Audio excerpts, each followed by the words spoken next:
Muy bien, pues esta es la última sesión dedicada al ciclo de la humildad, en contraposición al pecado capital de la soberbia.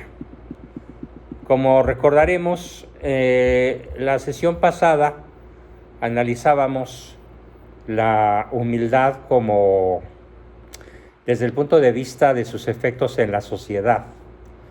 Y en esta ocasión vamos a referirnos a la humildad como lo llaman varios de los grandes santos de la cristiandad, como la piedra basal del edificio que conduce a Dios. Algo así como una torre de Babel, pero no fallida. Una torre de Babel, más bien anti-Babel, bien construida, que llega hasta los cielos. Este va a ser el enfoque de la charla con la cual concluimos el análisis de las virtudes olvidadas, de las 7 grandes virtudes olvidadas, de las cuales nos vamos a estar ocupando un buen rato. Entonces, la humildad como piedra basal. ¿Qué significa basal? Bueno, pues basal significa la piedra de los cimientos, o es la piedra o el terreno rocoso en donde se pueden asentar pilotes de control, no como los de la selva, ¿verdad? Que están poniendo pilotes de control y están agujerando cenotes y no le hallan la profundidad, ni se la van a hallar. Pocas cosas he deseado tanto como que no se pueda hacer ese maldito chucuchucu que está destruyendo nuestra selva. Volviendo al asunto, entonces, basal es un fundamento tan sólido, tan firme, que va a resultar indestructible. Acertadamente, pues, suele compararse el conjunto total de las virtudes cristianas con un gran edificio, porque ellas son los cimientos, los muros, los pilares, las traves, las varillas, las vigas de acero, etc. El fundamento de hormigón o concreto armado, ese que lleva cemento, cal y piedras, y que después va a ser más difícil que perforar que la misma roca. La construcción, pues, de un edificio supone, ante todo, fíjense por dónde vamos a comenzar y ojalá me sigan sin dificultades esta hermosísima comparación. La construcción de un edificio supone, antes que nada, la excavación de un terreno, cuyo vacío se llena de hormigón, de concreto armado, y sobre él, sobre este vacío ya lleno de concreto armado, se erigen las columnas y las paredes, y todo esto soporta el techo. El vaciamiento inicial del terreno es comparable de manera perfecta con la humildad. Vaciarse de uno mismo. Es el ser humano que, al aceptar su nada o su casi nada, deja abierto el campo a la edificación que Dios hará con ese vaciamiento voluntario que nosotros hemos realizado para que Él lo llene con su gracia. Los cimientos serían las virtudes cardinales, que sostienen las columnas de las virtudes teologales, las cuales de alguna manera ya tocan el cielo. Pero sin la humildad es absolutamente imposible construir ese edificio. A la vez que sin las virtudes cardinales, que son la fortaleza, la templanza, la justicia, la prudencia, o mejor dicho, dichas en orden: prudencia, justicia, fortaleza y templanza, o virtudes cardinales, más las teologales, no se llenaría el vacío. San Agustín es el primer santo al que voy a citar. San Agustín nos ofrece una visión muy peculiar, muy a su manera, mística, de esta imagen bellísima del edificio tan alto que nos lleva a Dios. Tras comparar, pues, la vida espiritual con un majestuoso edificio que se eleva hacia lo alto, dice que si el techo es la visión de Dios, su fundamento lo constituye, pues, la humildad.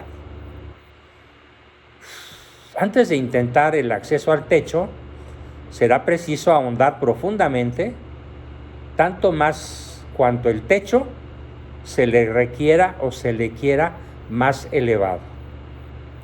¿Qué significa eso? Que mientras más profundo es el basamento que se tendió sobre ese vacío, será más posible que nuestro edificio sea más alto, más sólido, más elevado y más capaz de llevarnos a nuestro último fin.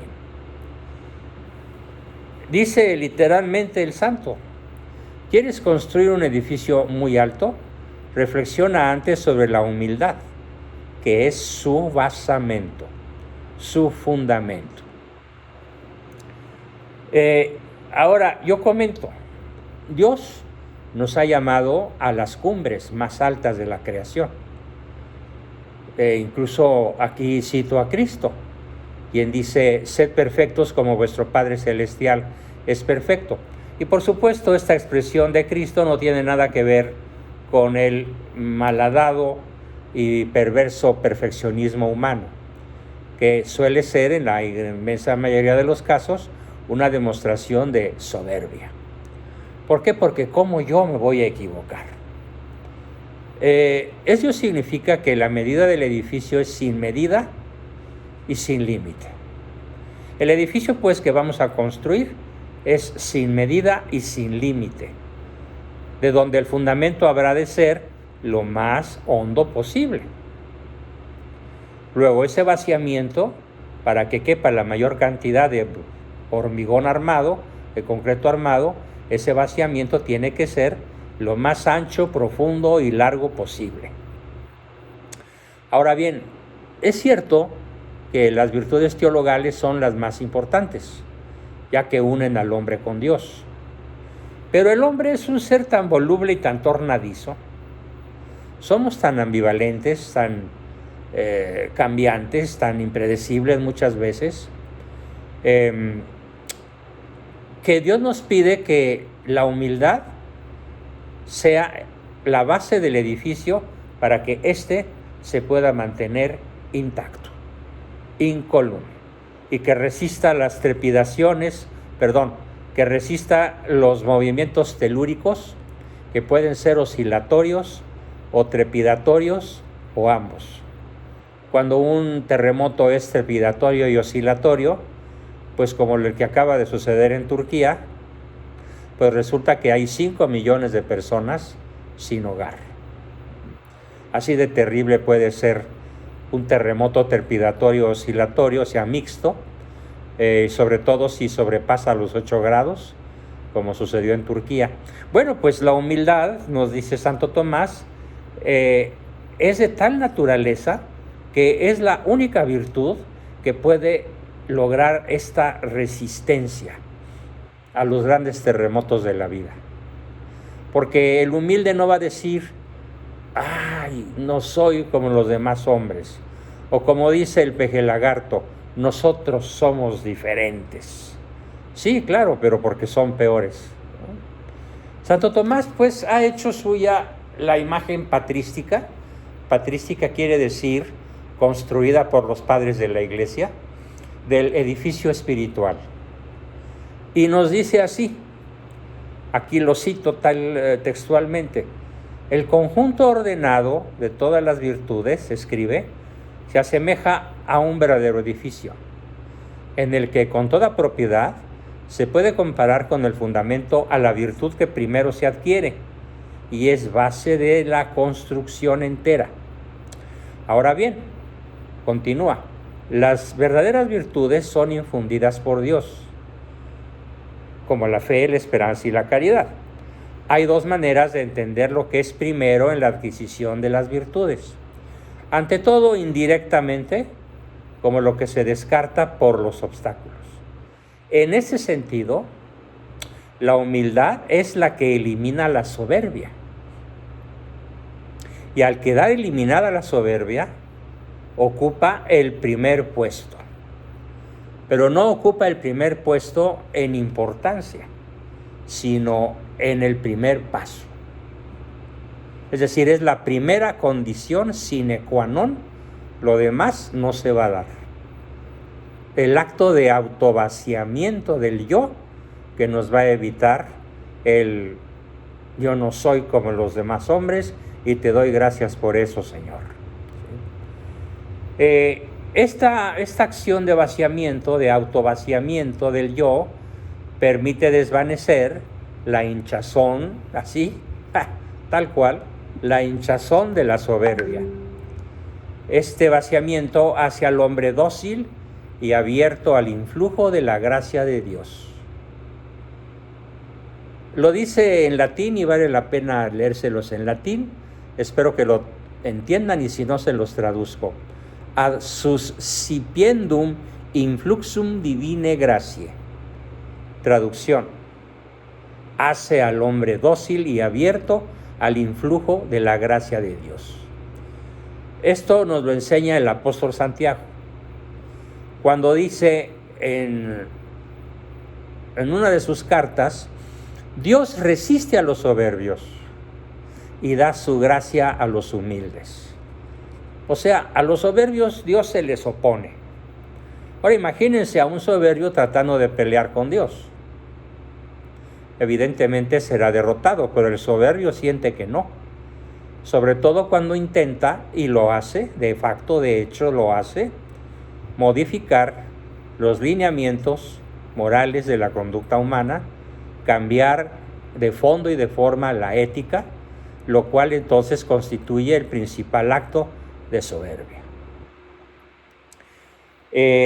Pronto estaremos analizando, he estado recopilando una serie de datos sobre lo que se está propiciando en Europa, en España, en Alemania, en Italia, aunque ahora con Giorgia Meloni la tienen muy difícil, los soberbios, pero sobre todo en los países citados, más Francia y los países nórdicos, están intentando de una manera verdaderamente drástica modificar la ley natural y colocar absolutamente todo aquello que puede ser calificado fácilmente de antinatural. Por lo tanto, esto es un hecho que explica muy bien lo que dice el apóstol Santiago. Dios se resiste a los soberbios. Por lo tanto, Europa, o cuando menos todas las naciones europeas que suscriban estas leyes contrarias a la naturaleza y contrarias a la ley de Dios, serán por sí mismas opositoras de Dios. Y obviamente lo perderán a Él y lo perderán todo. En cambio, da su gracia a los humildes. Según esto, entonces, se dice que la humildad es el fundamento del edificio espiritual. Ahora bien, la humildad pues es la primera en tiempo. Primero vacíate del yo.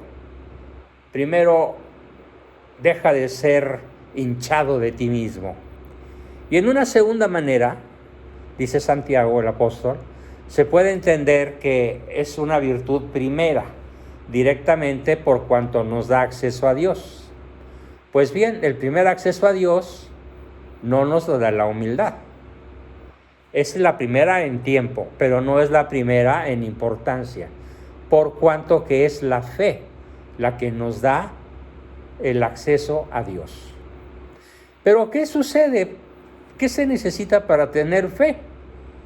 Pues humildad, porque el soberbio dijo en su corazón, y Dios no existe. Dice Santiago en su carta a los Hebreos, para acercarse a Dios es necesario creer. Pero no es necesario creer, sino más bien creerle a Dios. Desde este punto de vista, pues, la fe puede ser considerada como fundamento en un sentido más noble y posiblemente más profundo que la propia humildad. Es decir, que si se entiende por primero lo que positiva y directamente da el acceso a Dios, que es nuestro último fin, resulta claro que es la fe, ya que dicha virtud nos pone de cara a Dios como fin supremo. Porque además, si no tenemos fe en Dios, pues a cualquier merda nos le hincamos. A una persona, a un objeto material, a un paradigma, a un mito absurdo, a un hecho histórico, a una necedad nuestra, todo aquello que está en lugar de Dios y que implica un no haberse vaciado de sí mismo. Al evacuar el orgullo que resiste a Dios y a su ley, nos ponemos los seres humanos en estado de sumisión. Pero no es una sumisión que humilla, es una sumisión que nos ensalza. Recuerden lo que dijo Cristo, porque aquel que se humilla será ensalzado y el que se ensalza será humillado. En ese estado de sumisión somos receptivos al socorro divino para lograr la muy difícil consistencia y perseverancia en la práctica de las virtudes. Así como la castidad es la pureza del cuerpo, la humildad, digo yo, es la pureza del alma. Y esta pureza es la primera condición para comenzar nuestro proceso de santificación. Algunos padres de la Iglesia, como San Doroteo de Gaza y San Juan Clímaco, ambos notables autores espirituales, han esclarecido la relación de la humildad con las demás virtudes. El padre Doroteo la explica con la ayuda de la imagen tradicional del edificio, pero de una manera muy original.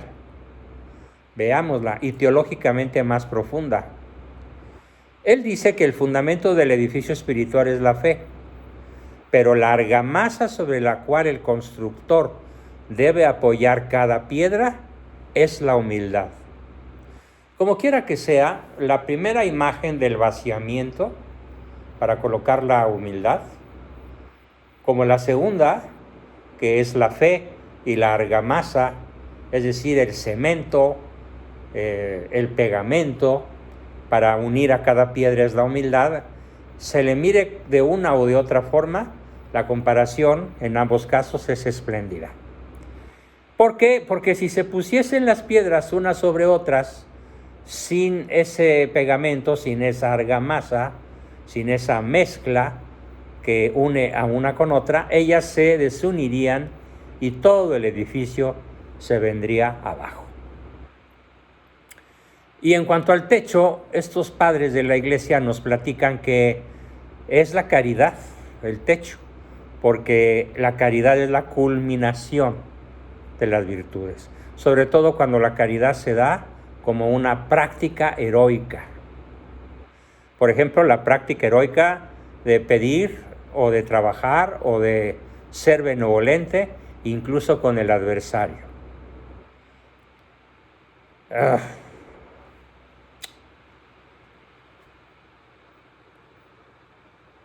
Lo que está enfrente de la casa, enfrente de esta mansión, enfrente de este edificio, son los malos pensamientos, o como lo llamaba Santa Teresa de Ávila, la loca de la casa, la imaginación, que una vez que empieza a hacer de las suyas, facilita que todo el edificio se venga a tierra. Otro personaje muy famoso en la historia de la Iglesia, San Juan Clímaco, destaca principalmente la unión de la humildad con la caridad, explicándonos que la humildad y la caridad son dos compañeras inseparables. Eres humilde para ser caritativo, eres caritativo para ser humilde. Son dos compañeras inseparables cuyos papeles se complementan. ¿Por qué? Bueno, yo como psicólogo pienso que una nos eleva al cielo y la otra nos sostiene de tal manera que cuando somos elevados nos impide caer. ¿Qué nos impide caer? La humildad.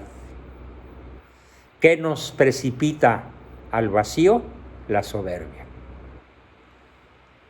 Entonces, según puede verse, todos estos autores de alta espiritualidad católica coinciden también con los grandes teólogos como Santo Tomás, San Agustín y San Buenaventura, los tres teólogos más importantes en la historia del catolicismo. Y aquí vale la pena cederle yo mi exposición a la formulación que hace Santo Tomás de Aquino, porque lo hace de tal manera que resulta insuperable y categórica.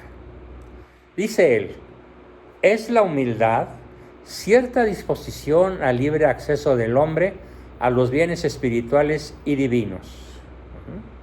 Y así como la perfección es mejor que lo que no es, sino disposición, así también la caridad y demás virtudes por las que el hombre directamente se dirige a Dios, en cierta forma, son mejores que la humildad.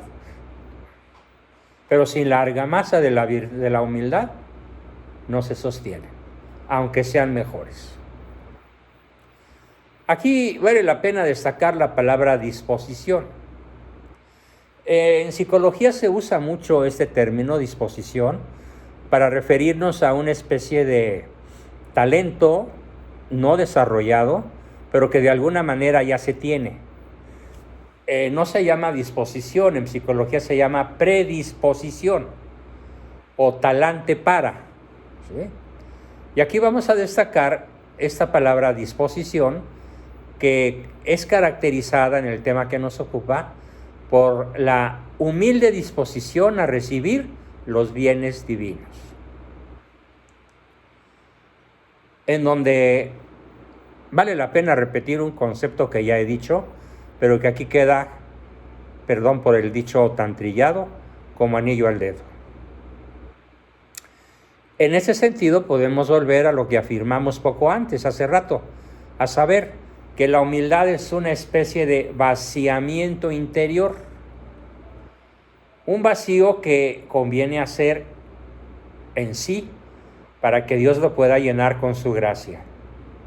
Porque como escribe el cardenal Berulle, un sabio francés extraordinario, cito su cita: es la humildad la que hace al alma capaz de Dios, y el grado de capacidad y de disposición del alma ante las cosas de Dios responde al grado de humildad. O sea, la predisposición favorable para responder a las cosas de Dios corresponde a nuestro grado de humildad. A mayor humildad, mayor disponibilidad, mayor disposición previa para recibir todas las demás gracias de Dios. La gracia es pues como la lluvia fecundante, que se derrama desde las alturas, pero ¿se mantiene en las alturas la lluvia que cae en abundancia? No, se precipita a los valles, se acumula a través de ríos, riachuelos y cascadas, se acumula en los valles. Y vean qué belleza de imagen, las cumbres altivas no pueden retenerla, las cumbres altivas no pueden retener la humildad. Y entonces el agua no se cae en las cumbres altivas, no, sí se cae y se seca al caerse.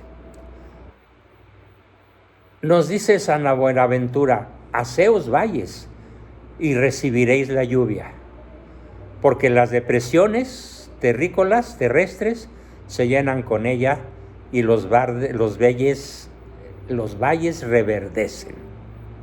Repito, porque las depresiones terrestres se llenan con el agua que cae de las alturas y todo reverdece. Mientras mayor es pues nuestra humildad, más grande será nuestra receptividad. Recordemos, ya hemos platicado de esto, del misterio de la encarnación del Verbo en las entrañas receptivas de la Virgen María. Es el abismo de la humildad, que es un mudo pero elocuente clamor al abismo de la omnipotencia. Es lo que, según San Agustín, muestra María, sentada a los pies del Señor. María de Betania, una de las mujeres piadosas, cuando humildemente ella estaba sentada, con tanta mayor amplitud recibía la palabra de Cristo, la palabra de su Maestro. Vale la pena decirlo en latín: quanto humilis sedebat, tanto umplius capiebat. O sea, cuanto humildemente ella estaba sentada, con tanta mayor amplitud la recibía. ¿Qué? Humildad y gracia. Humildad recibida por ella, gracia entregada por Cristo. Y los pobres, no en el sentido que los plantea malo, ¿no? Los pobres de espíritu, no necesariamente los pobres en el sentido de pordioseros, porque muchas veces los pordioseros pueden ser brutalmente soberbios, por ser brutalmente ignorantes. Y la palabra brutal les queda perfectamente colocada en su cabeza. Me refiero a los pobres de corazón, a los pobres de actitud, a los pobres que han vaciado su soberbia para admitir la acción de la gracia. Ellos estarán llenos de los bienes de Dios. Y los ricos, y no me refiero aquí a los que tienen dinero, en oro, petróleo, piedras preciosas, minerales raros, no. Porque también ellos pueden ser pobres en el sentido evangélico, aunque claro, ya sabemos que es muy difícil que esto se dé. Me refiero a los que están llenos de los bienes de Dios. Entonces los ricos, ya habiendo aclarado ya el término ricos, es decir, los orgullosos, son despedidos con las manos vacías. No otra cosa nos enseña el cántico de la Virgen. San Basilio pues califica la humildad con una palabra medio chistosa que voy a decir. La humildad es omnivirtuosa. ¿Por qué? Porque ella encierra como en potencia todas las otras virtudes. O mejor, ya no citamos a San Basilio, sino a otro que a mí me agrada muchísimo más, San Juan Crisóstomo.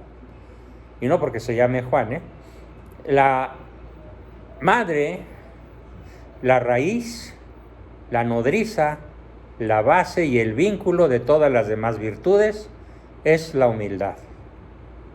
La madre, la raíz, la nodriza, la base y el vínculo de todas las demás virtudes es la humildad. Dicho esto, vamos a ver ahora, todavía nos queda algo de tiempo, un tema para cerrar ya definitivamente nuestra temática sobre esta formidable virtud.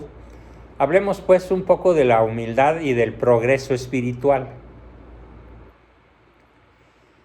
Santo Tomás habla de los grados de la humildad y dice que estos grados de la humildad nos acompañan en los 3 grandes momentos de la vida espiritual: el inicial para principiantes, el intermedio y el final para los santos.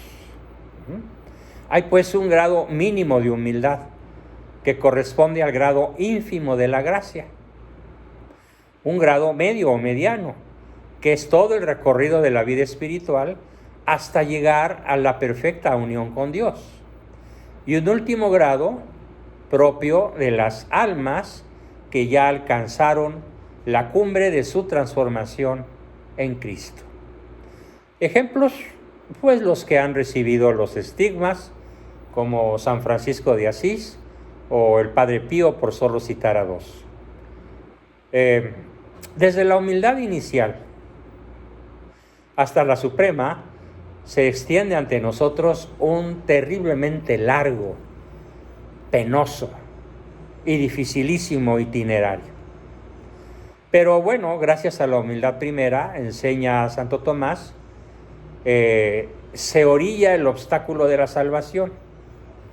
Consiste esta primera fase en la tendencia decidida por cada uno de nosotros a las cosas celestiales y espirituales, de las que el hombre se ve impedido por el apego a las grandezas terrenales. Y bueno, a lo largo del camino, gracias a nuestra entera renuncia a la propia voluntad caprichosa y a nuestro abandono espontáneo en manos de Dios, el hombre humilde se vuelve una sola voluntad con Él y una sola libertad con la voluntad divina, de tal manera que ya no nos es posible ni lícito, lo voy a decir despacito, de tal manera que ya no nos es posible, de tal manera que ya no nos es lícito querer otra cosa diferente a lo que Dios quiere. Y este es el fondo, el fondo más profundo de la humildad. Y aquí me baso en uno de los grandes místicos españoles, San Juan de la Cruz, aquel famoso personaje que junto con Teresa de Ávila quería irse a los países árabes para tener la dicha de que les cortaran la cabeza y pudieran entrar derechito al cielo, cosa que por supuesto Dios no les concedió. Bueno, decía San Juan de la Cruz, todas las visiones y revelaciones y sentimientos del cielo no valen tanto como el menor acto de humildad. La humildad es una convocatoria tremenda a lograr nuestro crecimiento espiritual, porque es una exhortación a las alturas, a llegar a las alturas. Perdón, alturas, no harturas. Santo Tomás nos ha dejado una observación extraordinariamente atinada cuando nos dice tender a bienes mayores confiando en las propias fuerzas. Fíjense, tender a los bienes mayores confiando en nuestras propias fuerzas es contrario a la humildad.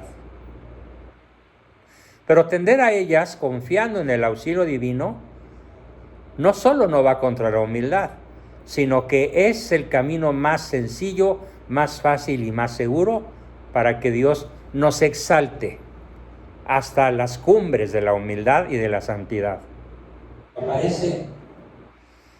Y a continuación cito otro texto. Una cosa es elevarse hacia Dios y otra es levantarse contra Dios. No es lo mismo ad Deum, a Dios, que adversus, contra Deum. Quien ante Él se prosterna, por Él es levantado. Repito, quien ante Él se prosterna, por Él es levantado. Quien contra Él se levanta, por Él es arrojado.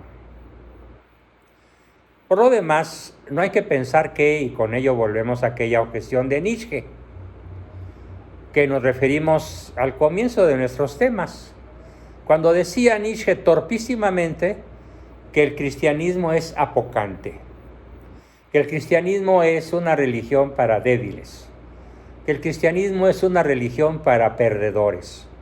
Así de soberbio era Nietzsche, ¿sí? Aquel que decía, vale la pena repetir su frase porque estoy seguro que algunos no me la han escuchado, al menos no en este ciclo. Decía él, Dios no existe, pero en caso de que existiese, ¿cómo soportar no serlo? ¡Ja! Imagínense.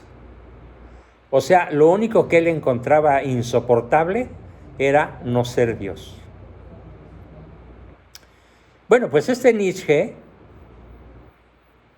y todas sus tesis absurdas no nos apartan de la necesaria o indispensable hambre de reconocimiento de los demás. Recuerden, el reconocimiento es una de las hambres básicas. ¿Acaso el humilde no necesita reconocimiento? Falso. Contra la tesis de Nietzsche. El cristiano necesita reconocimiento. Porque dice Santo Tomás que la humildad no nos aparta necesariamente de la alabanza de los demás. Porque el mismo Evangelio nos dice: brille vuestra luz delante de los hombres, para que vean vuestras buenas obras y glorifiquen a vuestro Padre que está en el cielo. San Mateo capítulo 5, versículo 16. Refiriéndose a esto, yo sostengo, después de estudiar por muchos años a Santo Tomás, no es pecado que a cada cual se le reconozca por lo bueno que hay en él y que se le apruebe, porque dice San Pablo: nosotros no hemos recibido el espíritu de este mundo, sino el espíritu que es de Dios, a fin de que conozcamos las cosas que Dios nos ha otorgado. Tampoco hay pecado en querer que nuestras buenas obras sean aprobadas por los demás, por Dios, como lo decía Nietzsche. Claro que necesitamos que nuestras buenas obras sean aprobadas por los demás, sino ¿qué sentido tiene obtener un 10 o un cum laude o una premiación o un examen profesional con excelencia por unanimidad de votos? No tendría ningún sentido. A la perfección del hombre, fíjense bien, el fundamento psicológico del reconocimiento como hambre natural, a la perfección del hombre pertenece el conocerse a sí mismo. Pero no pertenece a dicha perfección, ¿sí?, el no ser reconocido por los demás. Y por esto último, no ser reconocido por los demás no es apetecible, no es provechoso, no es saludable. Lo que nos está prohibido es el exceso de loa, el exceso de alabanza, que volvemos al antiguo concepto ya revisado de soberbia. Entonces yo siempre he dicho que la humildad consiste en reconocer tanto aquello que no tenemos como aquello que sí tenemos. ¿Qué es lo que podemos no tener? Pues ni conocimientos, ni habilidades, ni talentos, ni sabiduría, ni muchísimos dones del Espíritu Santo. Puede ser que no los tengamos, pero si los tenemos, podemos apetecer que en alguna manera nos aproveche y les aproveche a otros. Fíjense bien, ya sea para que Dios sea glorificado por los hombres, ya para que los hombres aprovechen de lo bueno que vean en nosotros. Que los hombres aprovechen de lo bueno que vean en los demás. O en fin, para que el mismo hombre, conociendo lo bueno que tiene por el testimonio de la alabanza ajena, se aplique a perseverar en ello e incluso le aproveche para mejorar. Voy a aprovechar darle las gracias a todos en este momento, ya que tenemos el quórum completo, por la extraordinaria avalancha de afecto, reconocimiento, aplausos, bendiciones, buenos deseos que recibí desde la tarde-noche de mi cumpleaños, el día 10.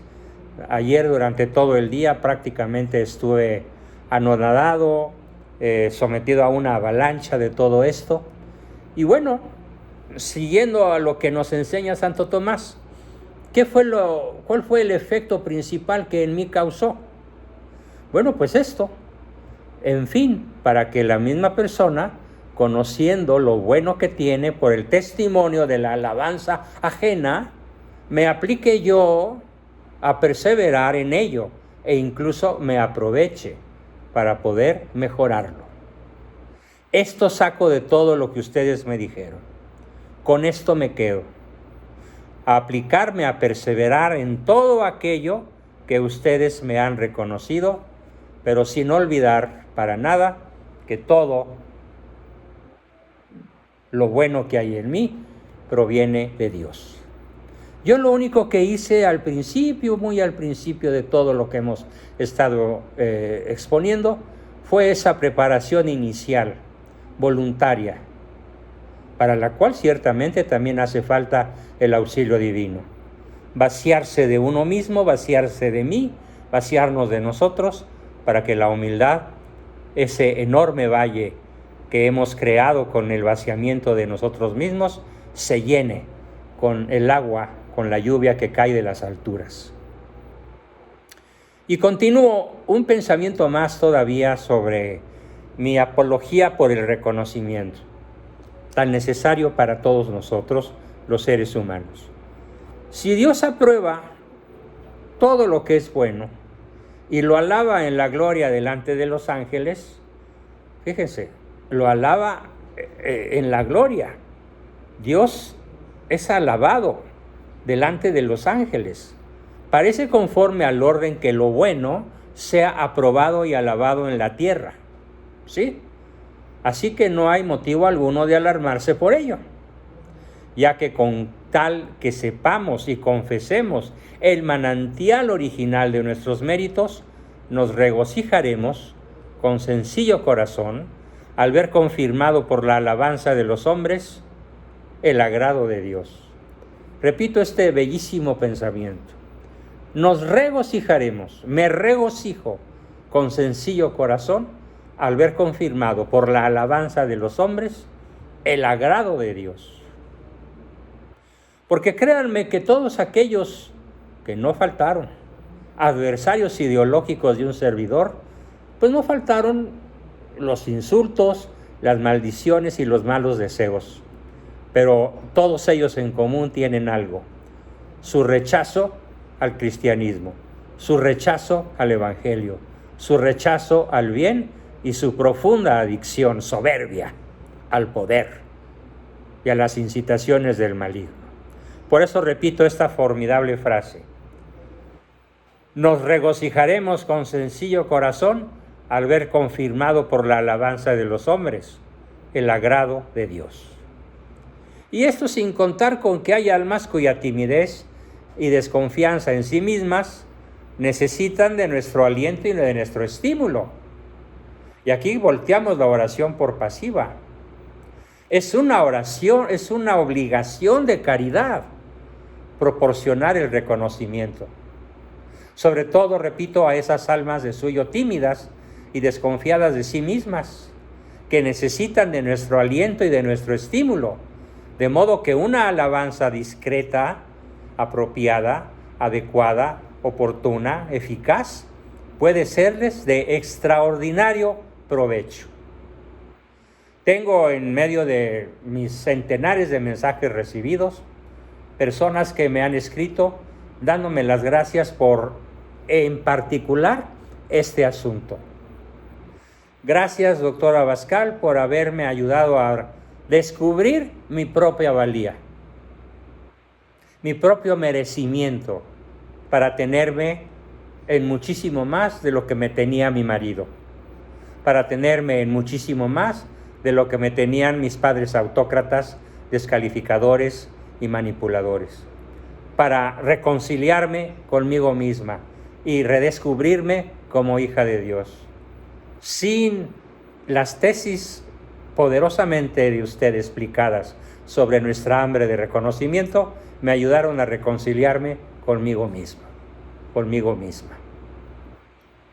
Sin embargo, no obsta para que haga una recomendación. Hay que proceder con sumo tiento, con sumo cuidado en el reconocimiento, tanto en el que damos como en el que recibimos, porque puede ser una pendiente resbaladiza, porque en otras ocasiones vendrán críticas, marginaciones, calumnias y adversidades, o bloqueos en todas las redes, como a cada rato nos acontece a algunos de los aquí presentes.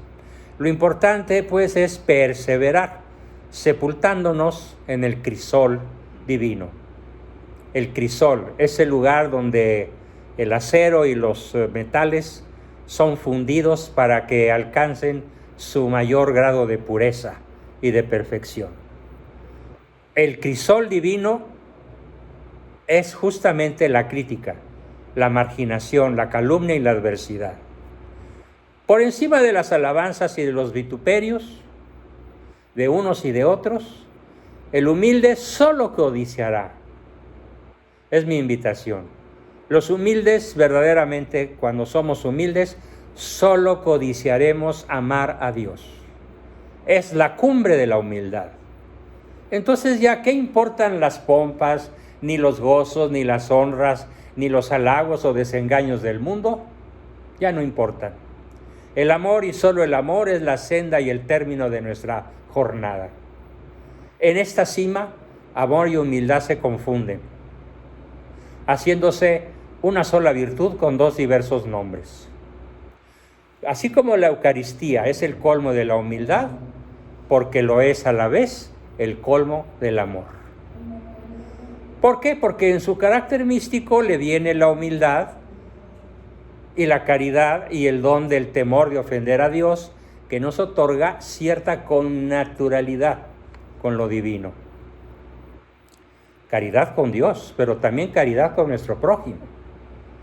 El hombre que por la humildad se rebaja a sí mismo, el hombre que desea conocerse, que llega a conocerse realmente, no puede no volverse consciente de su propia miseria. Complemento de lo que acabo de decir sobre el reconocimiento a nuestros talentos, virtudes, conocimientos y habilidades. Tanto lo que reconocemos en nosotros mismos, ad maiorem Dei gloriam, como lo que los demás nos reconocen. Pero a la inversa, no obsta para que nos hagamos conscientes de nuestra propia miseria. Y esta verdad severa sobre nosotros mismos, con fundamento en la humildad, es el mejor camino para la caridad con el prójimo. Porque conocer y reconocer nuestra propia miseria es conocer la miseria de todo hombre, de donde nace la compasión con los demás. Cuando reconozcamos la miseria de los demás, ¿qué nos queda a los verdaderamente humildes? La compasión y la misericordia. Justamente lo que Dios remunerador, lo que Dios redentor hizo con el género humano. Prometernos la redención justamente cuando acabábamos de caer en pecado. Así que con esto llegamos al final de mi exposición sobre esta olvidadísima virtud de la humildad. Y quiero terminar leyéndoles los versos de un extraordinario poeta argentino, contemporáneo, por cierto, todavía vivo, que relaciona nuestra propia nada con la plenitud del ser de Dios. Nos dice así este gran poeta, don Carlos Antonio Sáenz: Señor, por una nada bajaste del cielo de ser tu todo, y me creaste de modo que con ser nada me amaste.